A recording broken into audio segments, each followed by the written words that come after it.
Allow me to reintroduce myself. You are now tuning in to the Snap Call Podcast. What's going on? What's going on, everybody? Welcome to episode number 2 of the Snap Call Podcast. I'm Xavier. Fernando. It's your boy Ice. Ice, and we are down today. Hector. Hector's not with us. Hector's on a work trip, so we got Fernando on camera today. I'll try to do my best. Although he did say he was in a military base. I couldn't find it. He couldn't find a military base, apparently. So, Fernando's the fourth man of the group. He'll be mainly the IT kind of guy, I guess you could say, but producer of sorts. But Fernando will be rocking with us consistently on camera as well. So, welcome. Which I appreciate. I don't know what I did so far to deserve this, but thank you. Fernando, give him a little bit of background on yourself. Snap Call, when we first launched, people knew who myself, Ice, and Hector were, but, maybe do a little brief intro about you and, kind of your hobbies, your likes, and kind of how you came into the fold. Yeah, so quick recap. I've known you for, God knows what, 2011.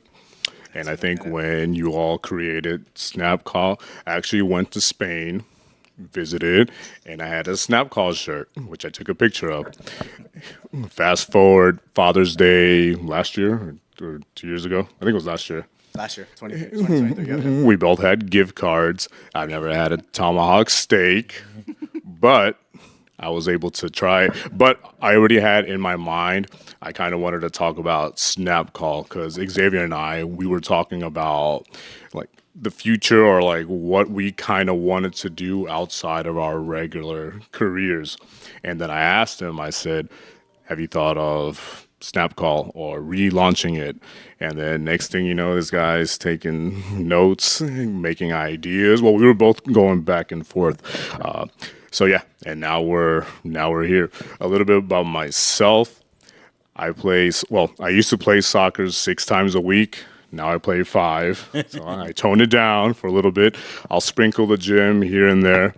I'm also in the Army Reserves, and I worked in radio for a few years, so I know just a little thing about the communication, but I am grateful and I am blessed to be a part of Snap Call, the podcast, and the future. So thank you all for having me. Yeah, most definitely, man. It's good to have you on board. I think the ironic thing through all of this, right, is Fernando doesn't play poker. Yeah. So we kind of started as this poker brand, kind of branching out to a couple other things. And the irony in all this is Fernando doesn't play poker. But that's kind of a cool thing too, right? Because there'll be different things in the future that we can kind of incorporate that, whether it's kind of testing you on lingo or whatever the case may be, I think it could be really funny to bring you on board. So right now I am a buster. Too soon, but I will try to do what I can to learn. Awesome. And I think your first time ever playing poker was the last tournament we held, right? Which I didn't do too bad. No. So we pretty consistently host poker games, at least maybe once a quarter if we can. Haven't held one yet this year. It's been crazy busy, but we host one pretty often. Tell them a little bit about the format, about what we do.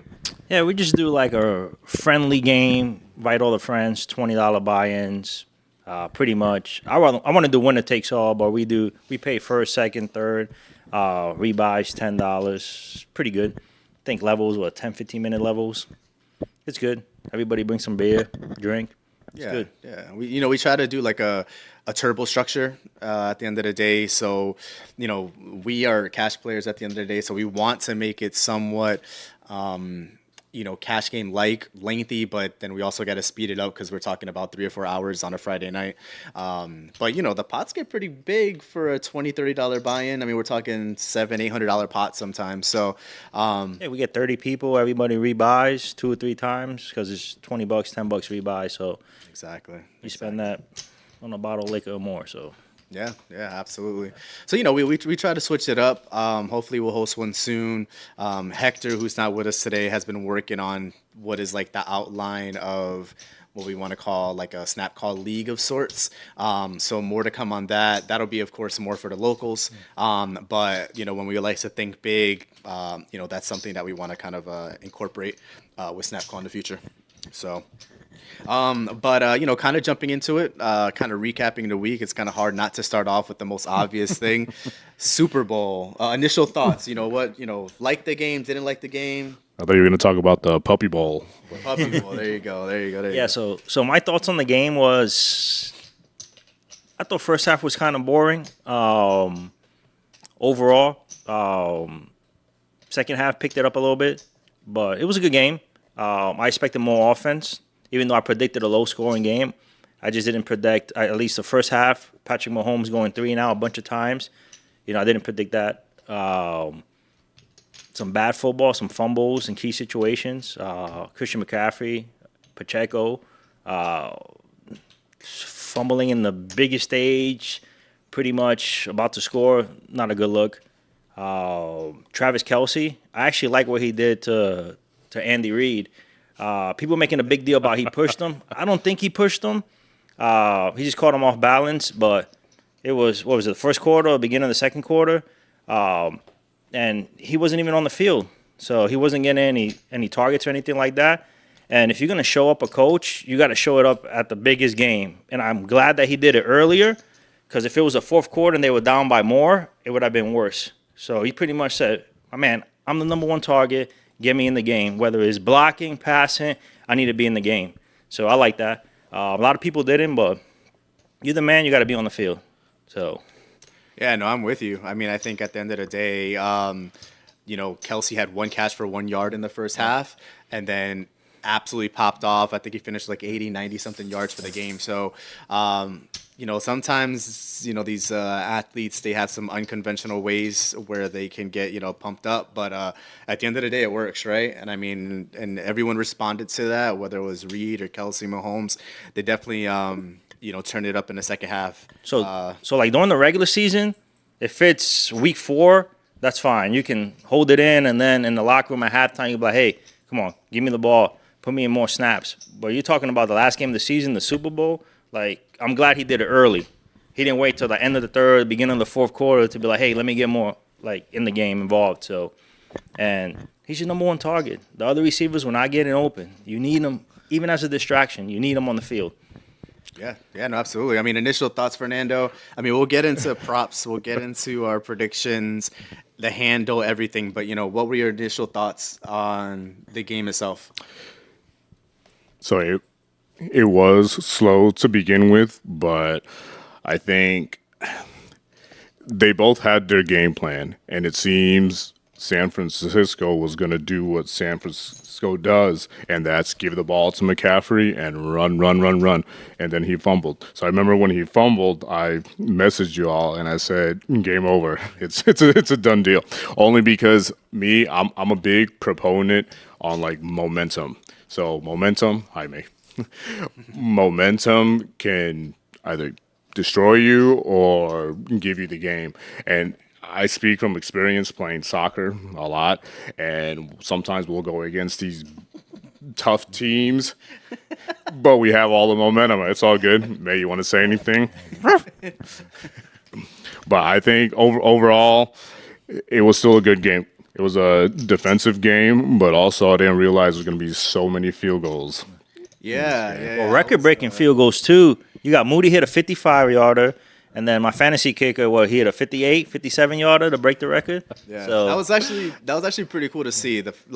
Moody hits. So first off, I was blown away that Moody hit a 52, 53, and that was the longest in Super Bowl history. I was surprised because you see that consistently throughout the season.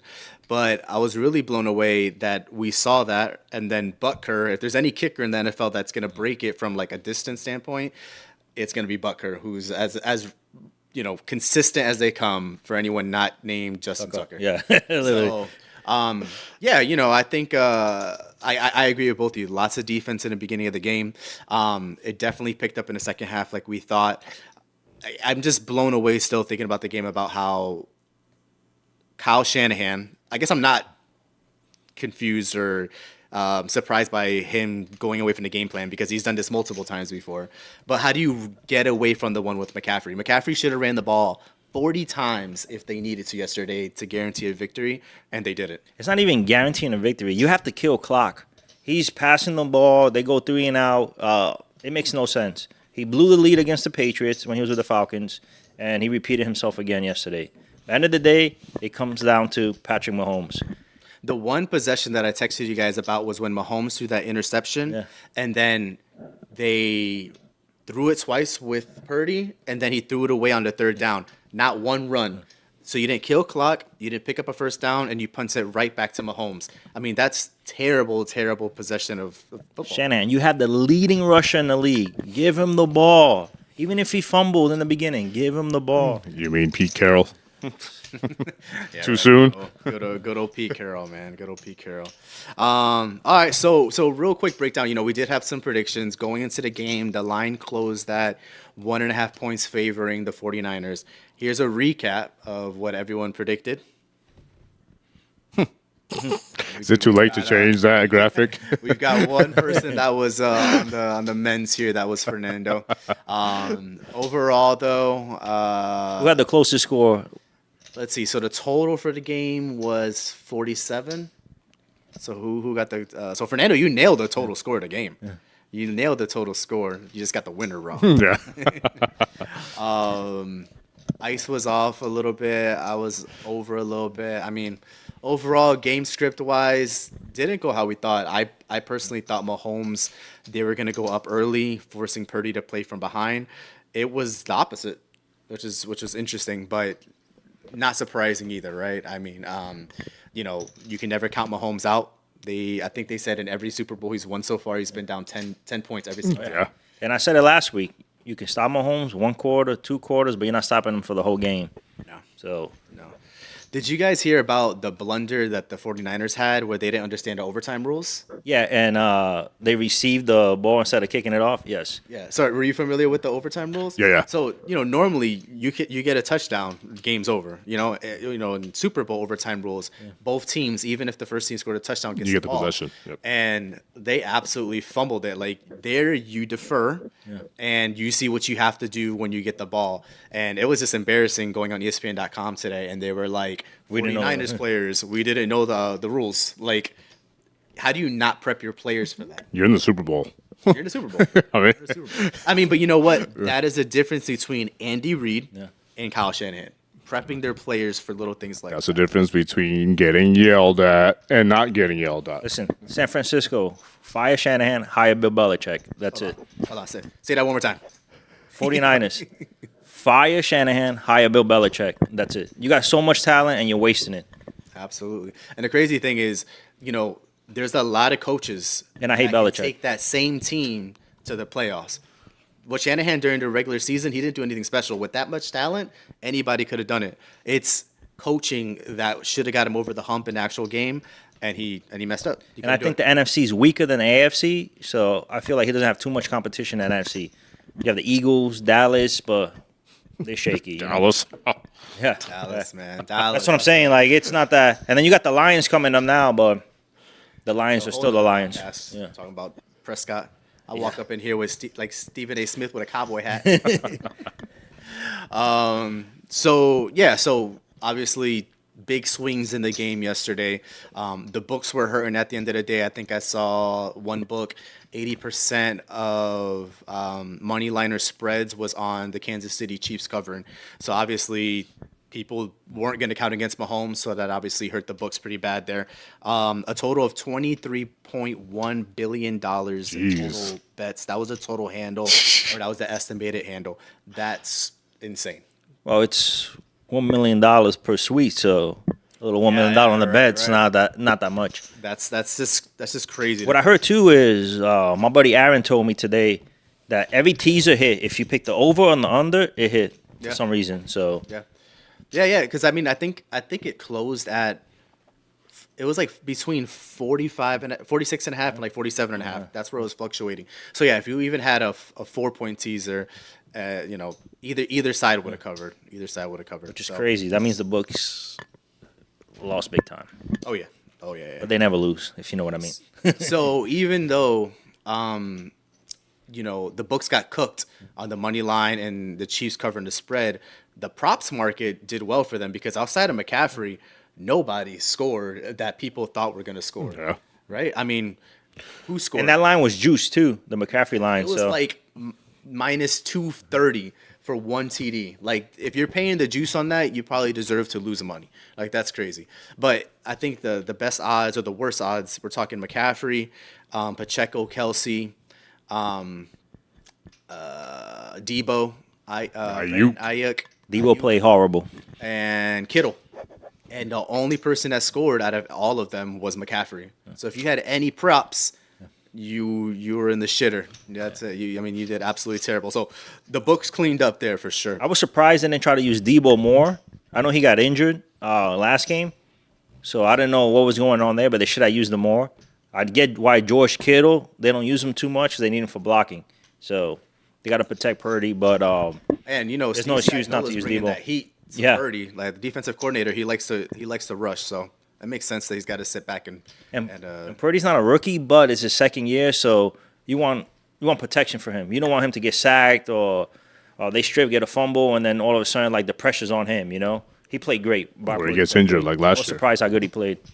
Yeah, Debo was disappointing, man. I get Kittle's got to sit back, but Kittle did absolutely nothing. Like, he is a weapon across the middle. You've got to find ways to get your best players the ball, and that just kind of shows Shanahan game plan. Yeah. He wasn't prepared. He made that great catch on 4th and 3 or something like that. That kept the drive going. That You was got to the feed only Kittle, man. catch. Yeah, literally the only catch. Man. So real quick recap, because we all had our own predictions last week. Here's the recaps of last week's props, right? So Pacheco over under. Kelsey over under, hit the over. McCaffrey under. Gatorade color. I think I was the only one that said purple. Yeah, I said yellow, and everybody else said red. Red? I said red, yeah. He said believe red. Hector He said said red, too. red. And look at this prop tables covering my face. And then the coin flip. I said Heads or tails. tails. We said tails. You said heads, right? So, it happens. It happens. But yeah, just interesting. It's kind of crazy with those top 5. Oh, and real quick, there was a ton of props, man. There was a prop where whether or not Usher was going to Usher, show a nipple at the halftime show. He showed 2. He showed 2. I think didn't Ice message us saying how excited he was when that happened. I was like, man. I said he hit that Usher was going to show up on rollerblades. No, which is funny. That was a prop being offered by some books, which is ridiculous. But if you have some inside information, you're probably looking good there because from what I understand, Usher uses rollerblades during his show in Vegas. So he's probably going to bring him down to the stadium and ride around. So, but nonetheless, pretty funny stuff. Real quick, early predictions for next year. What are we looking at? So Non-biased predictions. What are we thinking? okay, so NFC, I'm still going 49ers. I feel like Brock Purdy third year is going to get better. I don't feel nobody in the NFC is really going to compete with them. Cowboys need a lot of help. Eagles, for me, they overrated. They got a lot of problems there with A.J. Brown and just that whole organization is going through some stuff now. AFC, obviously you can't count out the Chiefs, but it's hard at 3P. I like the Ravens. Ravens. So we yes. got a 49ers Ravens prediction? I believe so, yes. All right. Fernando, what do we early predictions for next year? Never too early predictions. What are you thinking? I'm actually going to go with the Lions. Oh. I think they're going to get a lot better. And I have nothing against the Chiefs. I think they're great, but I think they're also going to go again. Okay, so we're thinking Lions, Chiefs over here. Yep.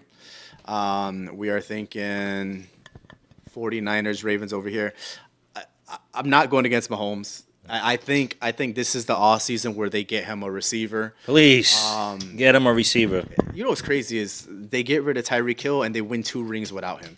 Like that's just crazy. That just goes to show. But it showed yesterday in the game they need a wide receiver 1 Oh yeah. because they were blitzing, but they weren't really getting to him. But there was no receiver open, so he had to either take off on his legs or throw it away or take a sack. It was that bad. Get him a wide receiver.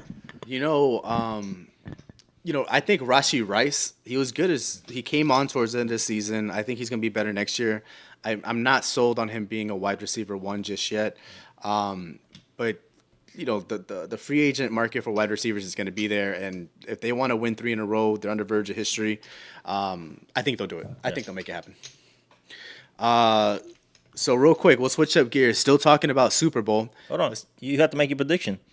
All right. So that's right. You said Chiefs. So Chiefs, and man, that's tough. Because I came into this having a team on my head, and I thought about it all day. The Giants. I'm gonna roll with what I originally thought. I think Chiefs and Eagles are gonna be in the Super Bowl next year. And my notable mention: Aaron Rodgers stay healthy. The Jets will take the AFC.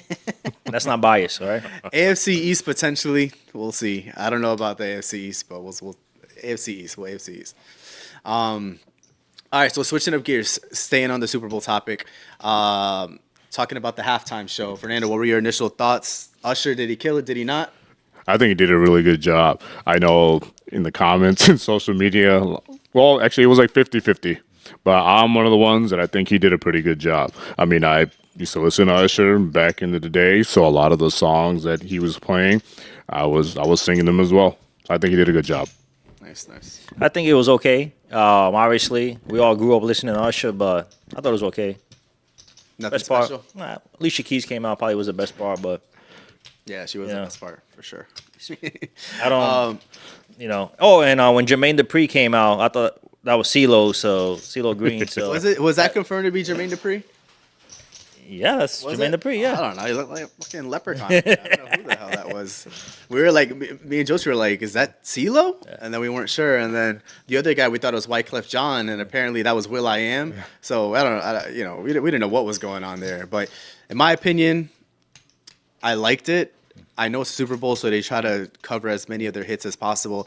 I do wish that they sang some of their songs a little bit more. But overall, it was good. I personally liked Rihanna's performance last year more. I liked Rihanna's performance more, and especially the fact that she was by herself. And pregnant. Yeah, and she was killing it up there pregnant. I mean, you had like the rafter things going up and down. I mean, I thought that was super dope. For being a solo performance, I thought overall that her performance was better at the end of the day. And then not to like hate on Atlanta, but I felt like it gave up too much Atlanta vibes in Vegas. I feel like you could have threw like a West Coast artist and stuff like that. Because when they did the halftime show in Los Angeles, they had Dr. Dre. It was kind of more like a West Coast feel. If the Super Bowl was in Atlanta, I get it. You bring out Ludacris, all this stuff, and I get why he came out because they had songs together and stuff. But I don't know. Came out too much Atlanta vibes. Like hater. It was in the South, Someone did say not a hater. that it was almost an Atlanta vibe. The only thing they were missing were stripper poles on the sideline. Magic City. Magic City. And T.I. Yeah, right. So there was a little controversy kind of going into. There was controversy going on in regards to the halftime show with Alicia Keys and Usher and all that. He was there you go, a little snapshot of Usher hugging my girl. Swiss Beats somewhere was like, Swiss Beats somewhere was like, don't be touching my girl, bro. No, it was good overall. It makes sense. Usher's residencies in Vegas, nostalgic. But obviously, I think it was the overall feel. I think opposite. I feel like his residence in Vegas, why have him in the halftime show? I guess, yeah. But I mean, if you go to see him in Vegas, you're going to spend $1,000 a ticket, so no one's really going to see him in Vegas. So if you see him in the Super Bowl, you're going to spend $20,000 a ticket. Yeah, that's true. I think the average ticket price was like $7,000-$8,000 by the time the thing closed. I mean, that's just insane. That's just insane. It's just not worth it. That's why you see all the stars and celebrities. You know what's crazy is the dudes that will pay $10,000 of tickets and go streaking. They go streaking across the field. So you pay $10,000 a ticket. You're paying $30,000 in bail. Like, what are you doing with your life? I don't understand. You know what I will say? I'm kind of disappointed. Well, I mean, I'll try it. A little bit. I should have watched the Nickelodeon broadcast Because I was looking at, no, seriously, I was looking at a lot of, like on Instagram, like things they were saying. I think SpongeBob told Patrick, he was like, the score is 3-0, my IQ is 3, yours is 0. You know, they were talking about Kelsey, he was busting out of jail like Mrs. Puff. So I was like, things like that, I was like, damn, like I should have watched the Nickelodeon next year. Yeah, there you go. There you go. With the splash zone, with the what is it, like the ooze? Yeah, the slime. The slime, man, the slime. All right, well, you know, staying on the Super Bowl topic, last thing I want to mention is the Super Bowl commercial. So I'll be honest, I didn't pay attention too much to the commercials. That's how it's kind of been the last couple of years. I don't get into the commercials as much as I used to, honestly, because I think they're kind of slacking. I did do some research. This was voted the #1 commercial during the Super Bowl, so check it out. I don't think you should do this. Last year she came to my work. Now I gotta show her what I can do. He's here. Fleck on the track. What up, Bronx? For your consideration, here comes the Boston Massacre. The Dumb Keys. Touchdown Tommy on them keys. Player coach. Got it. I'm open. And needs no introduction, my partner. It's really hard to be your friend, man. You said you were gonna support me. Dumb Keys. Don't go away. My heart. Why you dunking me, girl? Why you dunking me? Dumb Keys. My heart. How do you like them donuts? I'm so sorry. You had to see it, but I forgive you. Lay us on the track. Are we gonna be on the album? We talked about this. Let's go. You're blinded by them pinstripes. Wrap it up. There goes Babe Ruth. Tom, you can stay. You remember when I told you I'd do anything for you? This is anything. Chill. They're naming a drink after us. Does this make you want to go to Dunkin' Donuts? Not really. Not really. Usually there's like a call to action, right? Like you want to do that, whatever, right after. I loved it because there was the Yankee reference, you know. You got Matt Damon. That's Mike McD right there for me, you know, Rounders. But, you know, I liked it. I mean, I think it was probably the most popular because of the amount of famous people in it. But I don't know. What do you think? It was okay. I like the Arnold one better from State Farm. So but it was all right. They gave it too much Boston vibes, too, in that commercial. So. We're all New York Yankee fans across the board here, so it's kind of hard to like a video with some Boston Celtics. I'll say Boston Red Sox briefly guys. the messy one with Michelob Ultra. I thought it was pretty good. They did use a lot of CGI in that one, but it was still pretty good. But I think there was two that I really enjoyed because it was subtle, like the Chris Pratt, the Pringle one. Especially the part where he takes the Pringles and he puts it to his phone like Face ID and it actually opens it up. And then the other one was John Krasinski's his trailer for his movie If, where I remember watching The Office where the part where they trick Dwight into thinking what's his name is John. The Asian guy. Yep. Yeah. So I like those two for being subtle with them. So real quick, a reference to that. They kept their joke going in real life. John Krasinski changed his Facebook profile to that guy. He changed his, so it's kind of funny 10 years later and they're still going with that joke. So I do appreciate that. Honorable mentions for the commercials. The State Farm commercial with Arnold Schwarzenegger, the Google AI commercial, the Messi commercial, the Christopher Walken BMW commercial. I love that one. I love Christopher Walken. It was I like BMW, so yeah. It was funny to see everyone kind of imitating him. And then the Mountain Dew commercial with Aubrey Plaza. And then out of the movie trailers, I was disappointed with the Deadpool commercial. I was hoping it would actually going to show more. Basically, they told you to go online to watch it. But I will say A Quiet Place, the Day One movie trailer, the prequel to the original Quiet Place movie, looked amazing. And that's a John Krasinski film. Yep. So, cool. All right, we'll switching up gears here. So on to poker. We came in for. So pretty much, we got into poker in the mid 2000s. So at that time, there was really not that much poker streaming or vlogging or anything like that. The only thing we really had was Poker After Dark, high stakes poker. Obviously, the World Series of Poker on ESPN. And, some tournaments, WPT tours and stuff like that. So it's amazing how poker grew as far as content creators and how easy it is to access poker, how to play. This coaching now, like you have a whole bunch of coaching sites, like where these pros are teaching. Because I say teaching like this, because I feel like some of it are scams, but that's another topic. But you got like, was it Upswing? You got Matt Berkeley. What's this thing? Solve for Why. It's all for why. Yeah, you have a lot right now, so it's good for the poker community. You have a lot of vloggers as well too, so it's good. What do you guys feel like poker's at now, as far as vlogging and stuff? I mean, it's crazy because when we started, we had poker after dark, right? I mean, I remember days we would go play in Daytona, Hard Rock. You're kind of in that mindset. Get McDonald's at 4 in the morning. I turn the TV on, and I'm watching Phil Hellmuth, throwing the cards at the dealer. So poker after dark, high stakes poker, obviously WSOP on ESPN. And then, there was obviously like WPT tournaments that were being aired on TV as well. But it's like you said, it's just crazy how much has evolved to now, right? And it makes sense because everyone's a content creator these days. I mean, look what we're doing, right? We launched this podcast. I mean, our own thing. But I think for the game of poker, I mean, I think it's been great, right? I mean, there's more exposure to the game itself. What I love about it is like how the casinos are live streaming the games that are going on. Like Hustler Casino, like I watch those streams every time they're available. I watch them, and then you have like other ones like the Lodge in Texas. They stream their games too, and you could see. Yeah, you could, and sometimes they host like content creators as well too, so you can see like a little buy-in to high stakes. So it's good. It's like you're in the casino, you can see the stream, and it's good.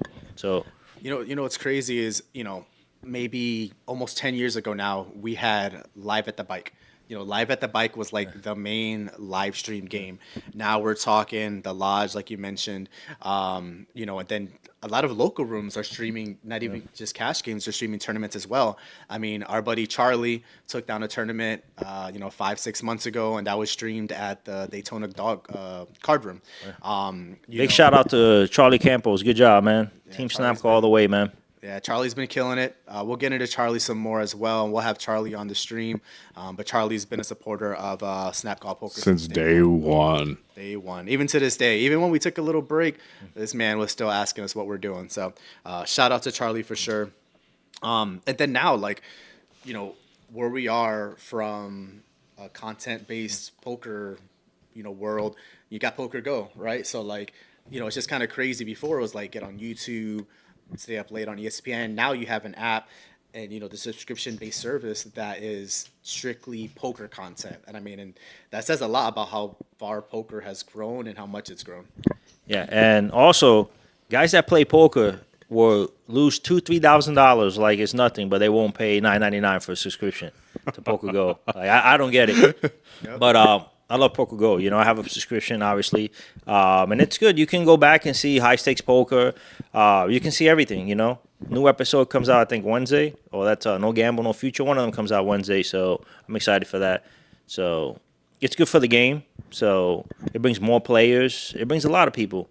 It's so now like you have friends that don't know how to play, and they ask you, "Hey, I want to get into it." You can tell them YouTube it. Here, log on to my subscription, watch it, see if you like it. And then with all these poker coaches and stuff online, they break down like percentages and stuff like that, pre-flop charts and stuff like that. So it's amazing now compared to what it was back in the mid 2000s. And I think the biggest piece of evidence that talks about the growth of poker is like you have all these satellites now, right? So all these websites have these satellites and different ways to get into different events, especially the main event, right? And this past year, they broke the record for the entries for the main event. So that was the first time since I think 2008 or 2012, whatever the case it was. So, I mean, that just goes to show that even in 2024, the game of poker is still continuing to grow. I mean, we as poker players obviously see the growth, but Fernando, as someone that doesn't play the game, what was your impression of poker as you grew up when you were in high school and college versus your impression of poker now? Well, everyone played it, and I just kind of did what I was doing previously with you all. I was just in the background watching, and I didn't really grasp how exhilarating it could be until I actually played, until I was bluffing and no one called my bluff. So I was like, man, this is nice, and I was winning too, which makes it even better. But you're completely right. Like the game, like has evolved. There's a lot more exposure. There's a lot more ways you can play the game than before. So now I have a question for you, Xavier. You think it's good or bad? Like there's more sites, YouTube is full with poker content. You think it's good or bad for the game? Because obviously, my opinion sometimes is if it's too available and you're teaching people too much strategy, aren't the players getting better that you're playing against? What do you feel like? That's a great question because that's something I struggle with. I think it's a good thing. I think having more people in the game and having more exposure, bringing more people only helps, right? That just means more donkeys are available, right? That means the table's going to be that much softer. I mean, we've been playing for, 15, 16 years now, right? And I still feel like we're still learning how to play the game. So from an edge standpoint, we're going to have an edge on new players for the next decade, right? Unless they're fully immersing themselves in a lot of, poker strategy related content. The bad is how readily available it is for those players like us that know how to play, getting that educational material that much easier and for free. Sites like Solve for Why, for instance, right? Like fantastic content. Charlie, our Snap Call buddy, he went and he did the Snap Call Academy and everything.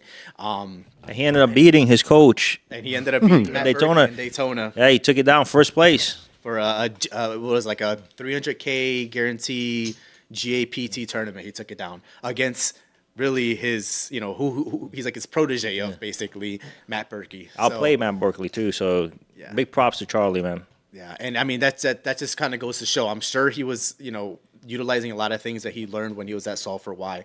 But I think at the end of the day, I think it's a good thing. The one thing that I'm a little iffy about, right, is you look at all of these sports books, right? They're making all of these partnerships with all these celebrities, all of these sports bettors that are these cappers that are getting bigger and all these celebrities. That's the one thing I'm worried about is they're two very different things, right? Sports betting and poker, two very different things.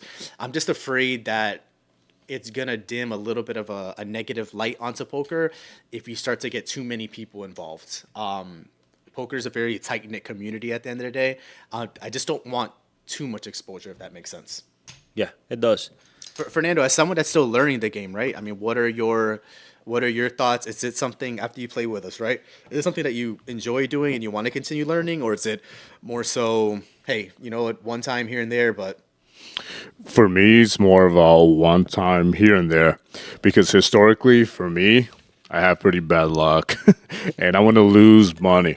But it is something that I want to learn, and not only just for the podcast, but it was exciting. It was fun to actually play, and I do want to participate. absolutely. That's awesome. So it was funny. The other day I was scrolling to YouTube and I saw the game. It's a Play Game of Gold, I believe. That's the name of it. I saw the trailer and I kind of felt a certain way about it. Like, oh, look, poker players, reality stars type of game. But I'm interested to see it. Obviously, some poker personalities are not that good. So hopefully they bring a good cast. And I know season 1 already aired. I didn't see it, but I'm going to go back and watch every episode and give my opinions on it. But I was reading the comments, and a lot of people had positive comments about it, like, hey, the show's 50 minutes long, and it kept me entertained for the whole 50 minutes.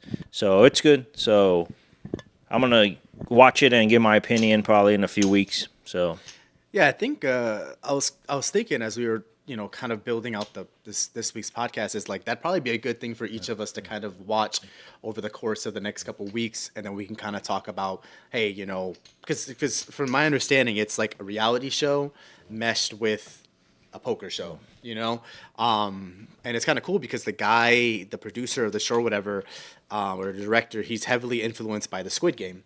So like the Squid Game, they paid out $4.56 million to first place for Game of Gold, they pay out $456,000 for first place. Why that specific amount? A lot of people were confused. Well, because obviously it's like a fraction of the Squid Games, but still makes sense. But we do got a trailer for those that didn't see it. Check this out. I had no idea what's going on. Knowing the fact that we don't really know what's happening on this one, it's really unique. The fact that I'm here, it just means so much to me. It really does.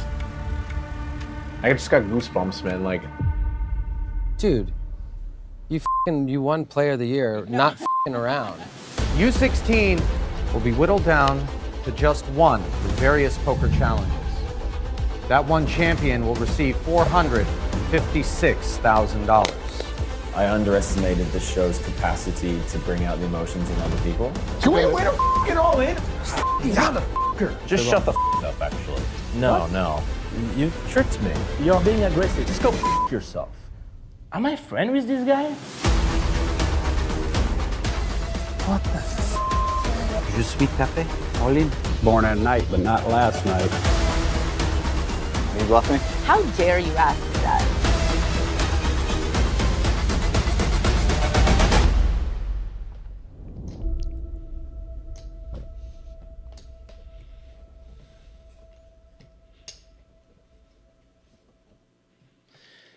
So yeah, I mean, overall, it seems a little bit dramatic. How dare you? Table talk. Yeah. Oh, yeah. It seems a little bit dramatic with the table talk, but these are players that know each other very well, that they played throughout the year against. Obviously we saw some big personalities there: Maria Ho, Daniel Negreanu, Jason Kuhn. You got Jumbo Man. Jason Kuhn a big personality or just a great poker player? I think he's more well known for being a fantastic high stakes tournament player. I don't think a lot of us know how Jason Kuhn is outside of poker. He doesn't engage in a lot of table talk. Now, if you could pick, so they're doing the casting for season 2 right now. Hey, real quick, shout out to KB in the chat. KB is one of my buddies from my gaming days. Thank you for stopping by. First time chatter here today, man. Thanks so much for the support. Switching gears though, if you could pick three poker players, not knowing who's going to be on the season 2, that you would like to see involved in that show, who would it be? Man, right now I'm going to go Nick Airborne. Nick Airborne right now, high stakes. He's really dramatic. He complains a lot, but he tells people how it is as well, too. And I would like to see in one of these shows if, outside the poker table, they call him out to see how he reacts. Another one, obviously, is... See, I don't even like Phil Hellmuth like that to be on the show, because all you're gonna hear is "I'm the greatest." Man, that's a tough one. Maybe probably like a poker blogger. Maybe like a Ryan DePaulo, a guy that just doesn't care and will say whatever he wants. And then the third one, that's a tough one. Man, it's just poker's hard because it's not really good personalities. A lot of them are just like a bunch of crybabies that cry if they got a bad beat or somebody calls you with a bad hand. Man, I say I'm gonna go with those two. I don't know a third one right now that could make the show more interesting. Okay. Well, if I had 3, I would pick Ice, Banksy, and Prince Hector. Those would be my 3. He's gonna just go with the Snap Call podcast, the usuals. Hey, listen, if I got to go into a show and play for $456,000, winner take all, yeah, I'd have to I would spend $1. say all the how dare yous I want. Yeah, man, I'll do it for the experience alone. Hey, real quick shout out to Bobby. Bobby's in the chat, man. Dynamite, man. Thanks so much for the support, buddy. If I had to choose 3 people to be in season 2 of Game of Gold, you obviously have a lot of big content people already, right? You got Daniel Negreanu in there. I would be against Hellmuth. I think we've seen enough of Hellmuth for the last 30 years, or even longer than that. I love Ivy, but from a table talk standpoint, I don't know if I would like Ivy on the show. I feel like he would leave the show halfway and play baccarat or something like that. Hey, I got to win. He'd take a private flight to Macau and play in the high stakes Play some game. checkers. He could be in the final table. He's like, I don't care about $456. I'm gonna go make a few million. He doesn't care. But I will say, and kind of the same thing with Tom Dwan. But I will say, Tom Dwan. I would like to see Tom Dwan on the show. I like me some Tom Dwan, so hey, I'm a big Tom Dwan fan. Hey, So whatever you like, buddy. feel like- it's all you. No judgment here. just like table talk wise and stuff like that, I don't feel like he's that like personality that people would draw to personally. So I think it's more so from a skill because like even you look at Fedor Holtz, right? Like Fedor's not a personality in my opinion, but Fedor Holtz is on that show, and that kid's been a protege since he's like 21, one of the best players in the world. So obviously we haven't seen the show yet, but are they going to show more like reality content, arguments, fights, or are they going to show poker There's hands? a lot of poker. There's a lot of poker. So from what I understand, there's 4 teams of 4 people, 16 total contestants, and there's 4 tables. So one person from each goes to each table and plays, and they essentially play down to their table, from what I understand.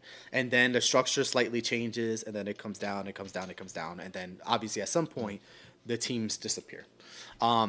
So there's some drama alongside your teammates, and then there's some drama alongside your opponents as well. Obviously, it looks a little bit over the top in terms of some of the table talk, but I'm all about it. There's not really any poker reality type shows, so I'm okay with it. I would probably go Tom Dwan. I'm gonna go New York Poker King because I want to see him get exposed. No, for those that don't know New York Poker King, read up on it. We won't get into it today, but that'll be a good topic one day. Instagram poker players, where are they now? Waddles and the New York Poker Kings of the world. That'll be fun. Waddle actually plays a lot in Hollywood. I've seen him quite a few times. He plays a lot of PLO. Waddle's a good guy. I don't know about Wild Poker, so. I would probably go with Dwan. I mean, obviously Negreanu's on there already, so that's kind of tough. I would like to see like someone like Chris Ferguson on there, just because no one's gonna like that fucker, right? After the Full Tilt Black Friday, That's a good one. I want to see Chris Ferguson on there, so everyone could just go all in on him and just mess up his game overall. And then, of course, if there's gonna be drama, you gotta have Scotty win, man. You gotta have some drinks flying. Hey, baby, come on, you gotta have Scotty win on the show. So That's a good 3. So my third one, I just thought about it. I pick Antonio. Tony Esfandiari. Yeah. I like it. I feel like he's a good talker, a good personality. A lot of people can vibe to him. Well, Jennifer Tilly. You go Jennifer Tilly as well, too. I like it. Tilly, I like Jennifer Tilly. You bring Phil Locke along. Oh, man. I found Eric Person's a good one, too. If you guys don't know Eric Person. No. The Maverick Gaming. He owns Maverick Gaming. Oh, no, I don't know him. It's a good one. Is he? Yeah. I got to check him out. A lot of guys, I think it'd be cool if they incorporated a lot of professionals, but also get a couple small streamers out there, right? Like get a Boski over there. You know, he'll never play for $456,000 outright like that. So get him in there. He'd be good for the ratings, but then he also kind of represents the small guy. You know, I think that'd be pretty cool. Cool. So we looked at the trailer. Yeah, we kind of talked about exactly who we wanted to be on there. So kind of switching up gears here. World Cup. Hold on. Before we switch gears, who's your current favorite vlogger? And you can answer this too. It don't got to be a poker vlogger. That's a tough one. No, We're seriously. talking about poker vlogs, so but That's why it's a tough one. So I go first. So I like Ryan DePaulo, Brad Owen, and I used to like a lot of Rampage, just because I was watching him since he was playing 1-3, and he's a good guy, you know. Obviously, sometimes they criticize him for the stuff he does. As far as paying back his backers that paid him for the first buy-in, but that's a different story. So those are my 3. I go Ryan DePaulo, Brad Owen, Rampage. The only thing about Rampage is you see on social media that he's playing, and then 3 months later, the vlog will come out. So if it was more consistent, Mariano got good vlogs as well, too. But those are my top 3. DePaulo, Owen, and Rampage. I'd have to say my favorite. So I've got a favorite segment, and I've got a favorite poker content creator, and it's a very biased. Yeah, so he already knows. A very biased, person that I've been following for the last 20 years. From a poker segment standpoint, my favorite poker segment ever out of any content creation poker related was Solve for Why. When they did the Results May Vary. Results May Vary was almost like a mockumentary of sorts, making fun of people in the WSOP. If you don't watch poker, you would still love it. It is absolutely hilarious. So Results May Vary from a series-related poker content I absolutely love. But without a doubt, Daniel Negreanu is my favorite poker vlogger, personality, vlogger, whatever you want to call. Poker Hall of Fame, one of the all-time earnings list people. I mean, he's just a great personality and ambassador for the game. I know a lot of people have mixed feelings about Daniel sometime, but I really enjoy him, and I really think he kickstarted the content creation game. We've been watching Daniel's vlog since 2015, 2016, and it seems like everyone does a vlog now, and I think he's the one that really put it on the map. Yeah, I personally don't think he kicked it off. I just think he's so famous in poker that as soon as he came out, then everybody started watching his vlogs, and then everybody else, the algorithm, people started picking up other vloggers as well too. Daniel Negreanu is great for the game. Personally, his vlogs for me, his which You don't is like to see the dogs. no, not the dogs, but it's just like he wakes up, he eats vegan stuff, and it's just like, man, just eat a steak or something. But that's my personal opinion. But as far as poker, I like the other guys. They more break down hands and stuff like that. Like Brad Owen will break down a big hand. And we could relate more. I relate more to them as far as just like, as far as stakes wise, Like, hey, they playing 2-5 or 5-10 game, He buys in $2,000-$3,000. And you can tell when he loses, like, it hurts him, As far as Daniel's the top dog. So it's just like, the high stakes stuff is good, but at the same time, with vlogging, I feel like I relate more to people that are kind of like on my level, I would probably pick Brad Owen. Yeah. Yeah, I think that makes sense, right? Because his content, like Ice mentioned, is much more related to the everyday person. Nobody wants to see someone crying about, losing $50K on a bad beat. Hey, you got $50,000 to play on a bad beat. You're in a good spot in life. So. And what irritates me, sorry to cut you off, but what irritates me about Daniel Negreanu is World Series of Poker, right? He pays his buy-ins, and then all of a sudden, like, he's 2 minutes before late registration, and just like 10 minutes later, he busts, and it's just like, oh, well, I'm going to go play the 30K or 50K. And it's just like, he doesn't take each tournament serious. With these other guys, they take every tournament serious, because it's, bottom dollar is they don't have as much as Negreanu. So, yeah. No, absolutely. I mean, I could see somewhat of some shade towards Daniel in that sense. But to me, it's still Daniel Negreanu. His content is top tier. He's got an editor that's pushing out videos on a daily basis. Maybe more so entertainment factor. I'd rather watch someone like Aboski if I want to kind of go over a hand and I want to do a little bit more of a hand analysis, because we're not playing for $100,000 on a regular basis. What I do love about Negreanu is that the World Series of Poker, day one, the next day the vlog's out. So you're watching the vlog. So it's just like, okay, let's see what Negreanu did. And it's just like, it keeps you up to date with it. That's what I like a lot about it. Just the content, obviously, I like other ones better, but Negreanu's great. I can't say anything bad about his content. I mean, I may not have 100,000, but I got a couple thousand here. No, absolutely. I mean, hey, it's that's the good thing, right? And that's kind of the good thing about how poker is continuing to expand, is more people are becoming content creators. Like, we may not be someone's flavor, right? Yeah. But there's going to be some other people that really like our content, because we really cater to, the everyday poker player. We're 2-5 players, 5-5, 5-10 shots here and there. And this is, and this shows our opinion as well too. So I know a lot of people get too sensitive when you call them out if they made a bad move and stuff like that. But it's just like, you can't get all the fame and glory without getting the criticism as well too. So we're gonna try to keep it 100% real. So yeah, there's nothing fake here in regards to results. So I mean, we're getting our kings cracked pre-flop on a regular basis, just like anyone else. So now, what we really bought Fernando here for, go ahead, Fernando. Well, as I mentioned earlier, I love soccer. I play it, live it, and breathe it. Most of the world knows that the 2026 World Cup is going to be here in the United States, Mexico, and Canada. Now, what's going to be different about this World Cup is normally it's 32 teams. Did you know that or no? You probably knew that, no? I had a general idea. I just know it's expanding this coming year, but if you asked me the number, I would have missed it. So, yes, it's going to be expanding for the first time ever to 48 nations, which I think is awesome, because that means, I was reading, it's probably going to be like 6 games a day, which for some people is going to seem like a lot. For me, it's not going to seem like a At lot. least it's in our time zone this time. Yes. So part of, well, right now, what I'll say in terms of the final game is going to be the New York, New Jersey Stadium.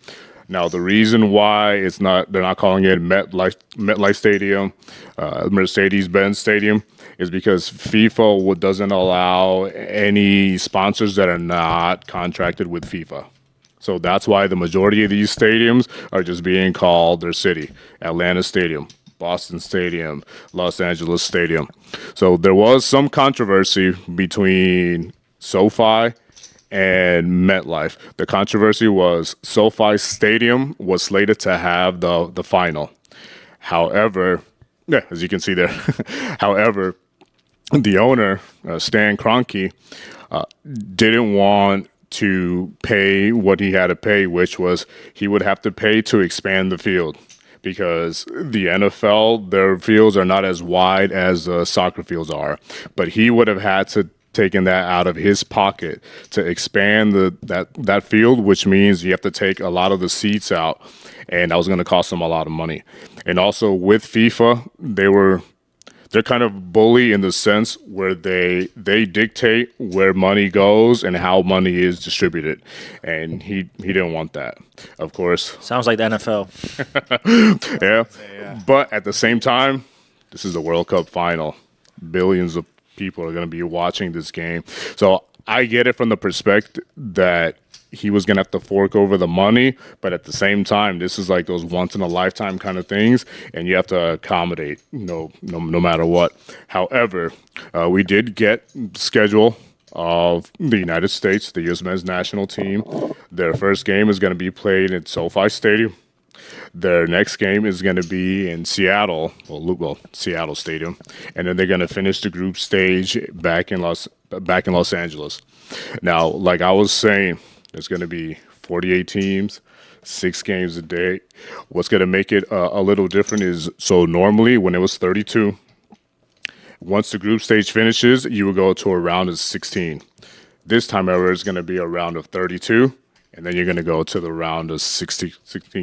Now, can you estimate how the highest attendance ever for a World Cup game? Take a wild guess. Let's see. If I'm thinking college football, right? Just college football. The big house, Big 100,000. house, over 100,000 people in there. I would assume for a soccer game, how passionate those fans are about those sports, I would assume over 100,000. I'd say 110,000 people. Buster? I go a little lower. I go like 85 to 90,000. So back in 1950, Brazil played Uruguay in the World Cup final. Close to 174,000. 174,000, close to. Back in 1950. The stadium couldn't possibly have fit everyone, right? They counted literally everyone that was around the stadium. Yeah. I would imagine. It was insane. So now, what I'll say, some pros and cons of hosting the World Cup. Now, because it's going to be here in the U.S., Mexico, and Canada, in terms of cost, it's not going to cost as much as it normally does. Why? Because we have the infrastructure, we have the stadiums, and we have public transportation in most cities. The city of Seattle is projected to generate about $100 million in short economic impact just for the games that they're going to be hosting. The city of Philadelphia is projecting $500 million. The tournament in total is estimated around $5 billion. I was gonna say, what are we looking at for the tournament? Because Vegas, from the Super Bowl alone, we're talking 1.2, 1.3 billion probably close that. So I can imagine the World Cup is doing 4x, 5x easily. It's going to be a lot. And again, like I said, so the biggest con for a lot of these host nations is that you have to build the stadiums to like FIFA standards. So what happens after the World Cup is done? The stadium's just sitting there, not doing anything. If you go back to 2014 in Brazil, their capital, one of the stadiums they had there, guess what it's doing right now? It cost them $1 billion to build, and now it's a bus depot. I was gonna say, yeah, I've Which- seen from like the Olympics, you know, that's like a popular thing is those stadiums now they're overrun with grass and trees because they just get completely abandoned. Yeah, so I'm excited. I'm already looking at flights to Seattle. I used to live there. I think it's going to be beyond amazing. And the reason why I say it is because the beautiful game, as we call it, has evolved and expanded throughout the years. I think there's a lot more people, even if you don't like it or you don't really watch it, but you would be interested and intrigued to at least watch a World Cup game or even try to go to one in your city. It's one of these once in a lifetime things. Now, it did happen back in 1994 when we had the World Cup here, but this will be the first time this between three nations, which I think is going to work out really, really, really well. Canada will have 2 stadiums, Toronto and Vancouver. Mexico is going to have Guadalajara, Monterrey, which is a gorgeous stadium. If you haven't seen it, go online, look at pictures. You literally have the mountains behind you, and then Azteca Stadium. It's gonna be a good time. So, you know, as we get educated on the soccer, right? Like I'm familiar with European soccer. Last couple years through you, I've learned a lot more, especially about like the European soccer clubs and the leagues there. Learned a lot more about the players.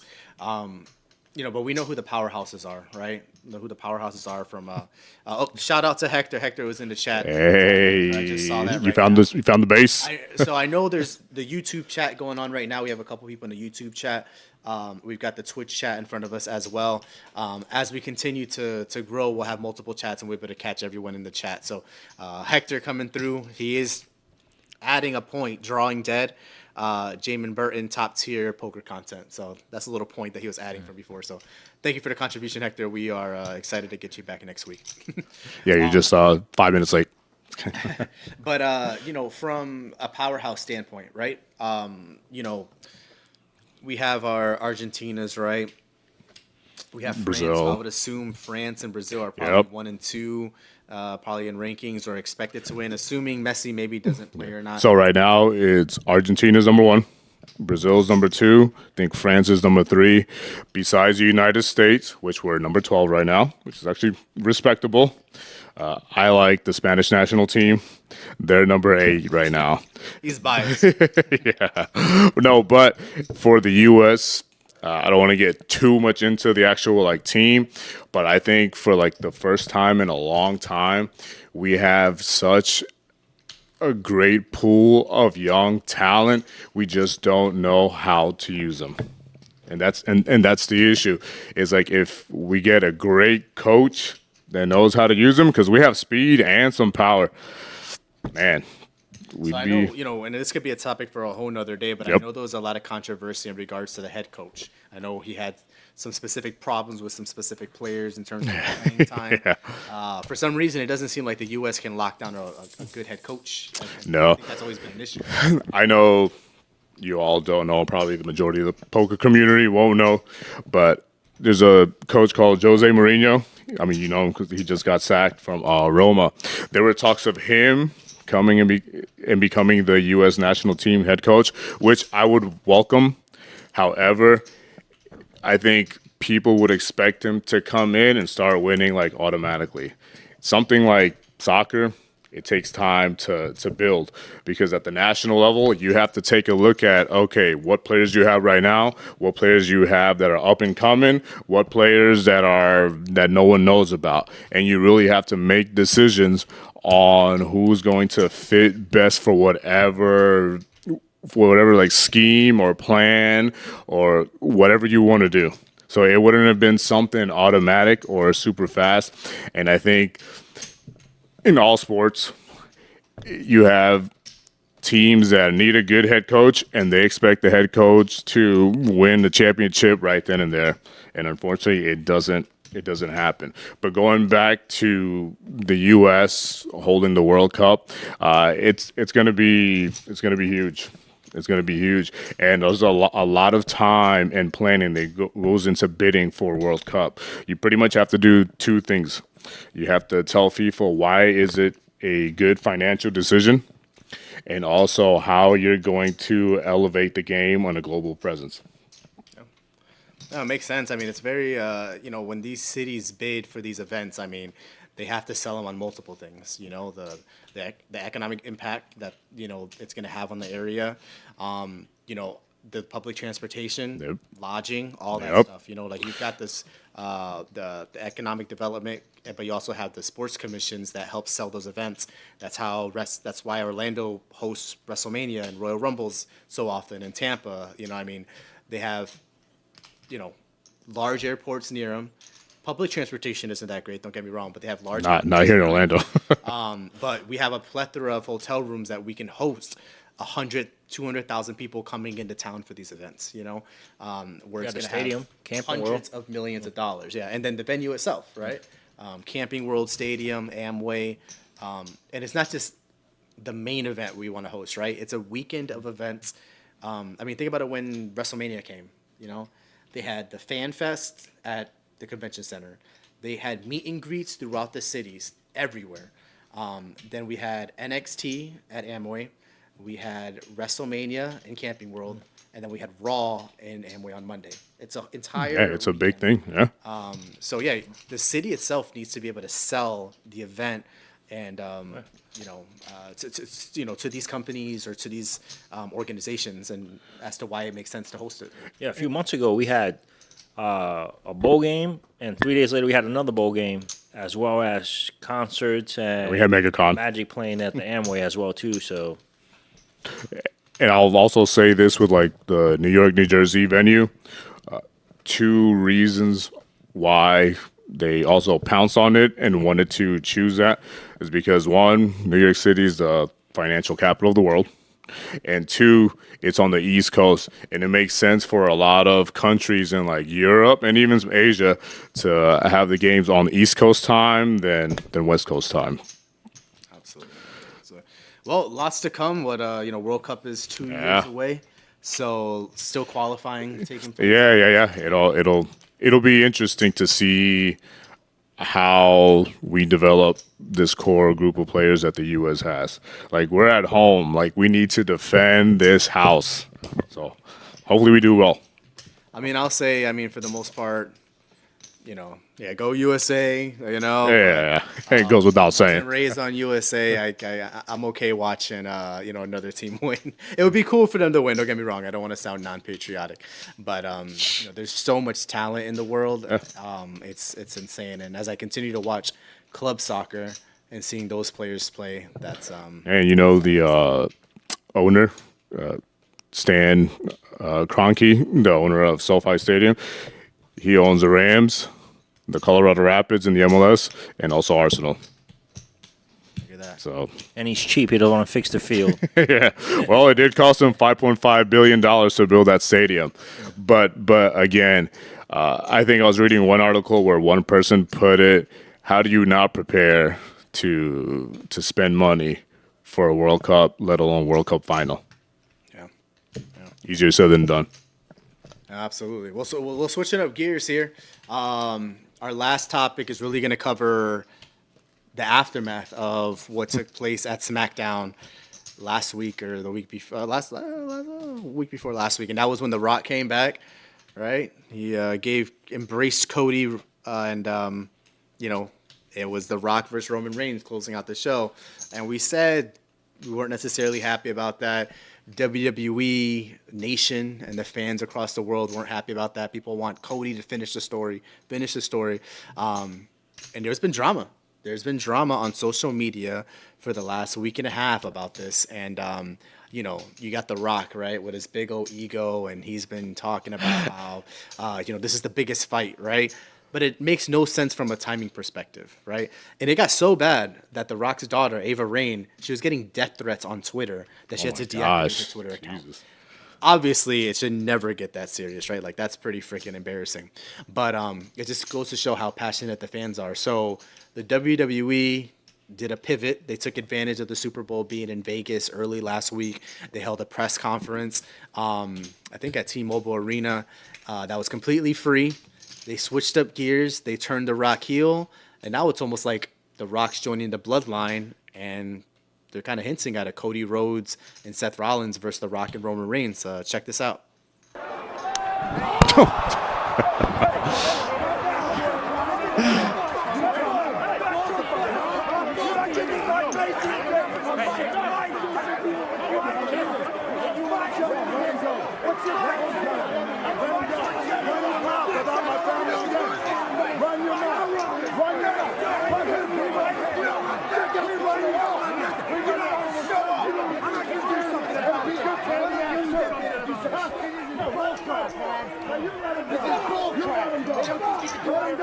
I'll slap the piss out of you again. You can just do whatever you want. No, you don't. Yes, we do. Yes, we do. You get to do whatever you want. Whatever you want to do. Open your mouth about our family again. I've done it every single time.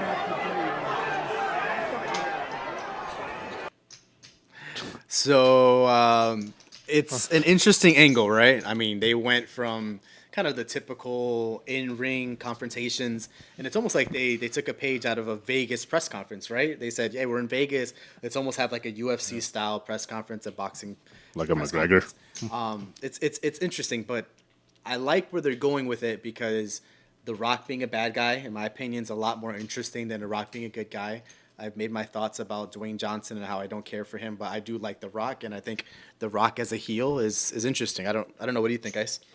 So I saw the segment, and I felt like it wasn't that entertaining when he brought out the bloodline tree, and he was saying, "Hey, this is my family," and stuff like that. I felt like he was trying to sell everyone on how it's an important fight, but no one cared for it. Yeah, and it's like, so you're The Rock, you're supposed to be entertaining and stuff like that, and it wasn't The Rock. It was like, and then the fans were booing. Mm-hmm. They were shouting Maui, Maui, because I don't want to get into that, but The conspiracy stuff about Maui, yeah. Yeah, there's some stuff there. So supposedly a lot of people from Maui are living in Vegas now. So yeah, that's what I read. But honestly, I felt like it was not entertaining, not like what The Rock usually puts out.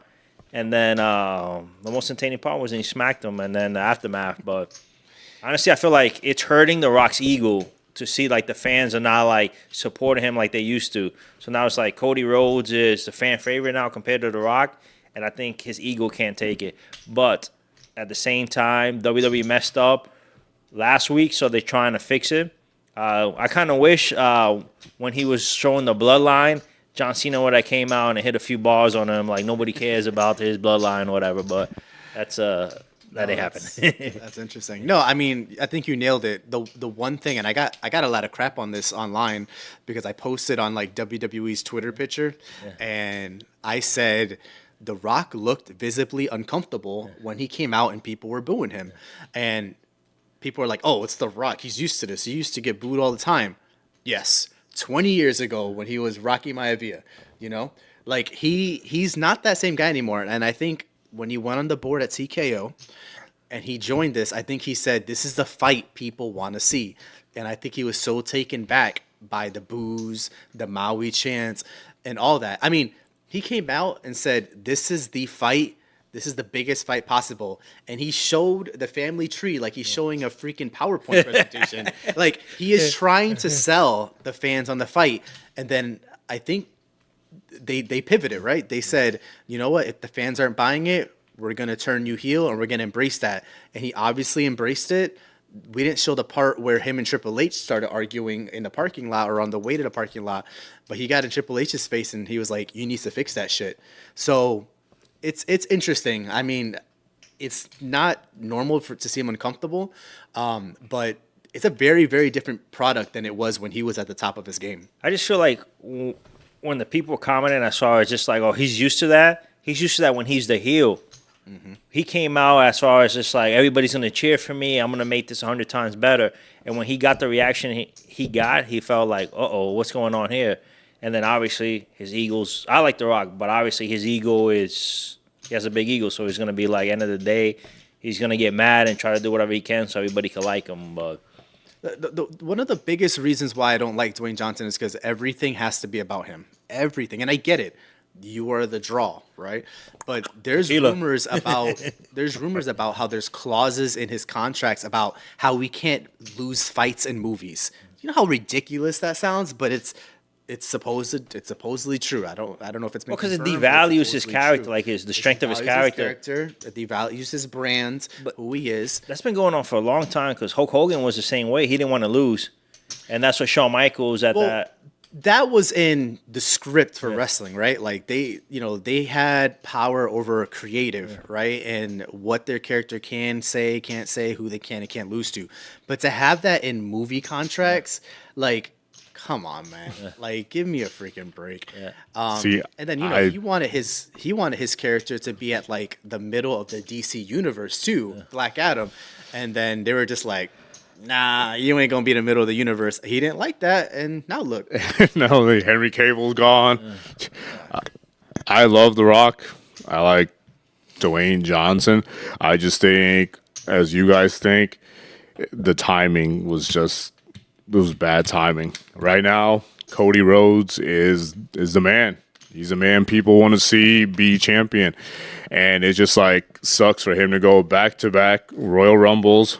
And you expect, okay, he should go after Roman Reigns, win that title. Then all of a sudden, The Rock comes back out of nowhere. Yeah. So it's just bad timing. And I think that's why the fans are booing, because they're like, let this man do his thing. Let him finish the story. You know? Yeah, I mean, and Bobby just commented right now. Bobby said Black Adam was more entertaining than I thought. It was.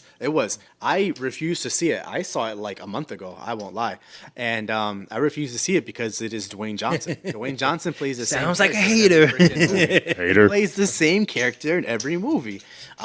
He's this bald, big, sweaty, buff guy that's in the middle of some jungle, and that's just that's who he is all the time. But. The ending credits, I wanted Henry Cavill back. Yeah, I mean, that's Superman right there. I would be intrigued to see them actually come together, and whether or not they actually do that, time will tell for sure. But I don't know. The timing thing. I think Roman versus The Rock is something fans have been wanting to see for years. I've wanted to see it 3 years ago. The problem is, let Cody finish the story. There doesn't need to be a title involved for Roman and The Rock to be interesting. Let Cody win, and then Roman and The Rock can feud, and they could build up to next year's WrestleMania. They have plenty of time to do that. So the question Triple H hearing is The Rock good for business or bad for business? I think The Rock's good for business. I mean, no matter what, he's a draw. Yeah. He's a draw.